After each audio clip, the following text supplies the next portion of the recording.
Bucaqlı üstbucaqda tangens alfa 12 bölü 5 olarsa, C ilə A-nın fərqini C ilə A-nın cəminə nisbətini tapın. Düzbucaqlı üstbucaqda tangens alfa dedikdə biz qarşı katetin, yəni qarşı kateti burada 12x götürək və ona bitişik katetin nisbəti, yəni burada digər katetimiz olacaq 5x.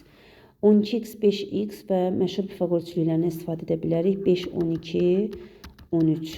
Yəni C də olacaq 13x və yaxud da Pifaqor teoremi tətbiq edərək tapa bilərik ki, 12-nin kvadratı ilə 5-in kvadratları cəmi 169 edir, o isə 13-ün kvadratıdır. Deməli, C-ni 13x, A-nı isə 12x götürüb hesablayaq. Deməli, 12 burada alınacaq. 13 çıxılsın, 12. X-ləri yazmasaq da olar, çünki ixtisar gedəcək, nisbət şəklindədir və 13 üstəgəl 12. Alarıq 25-də 1.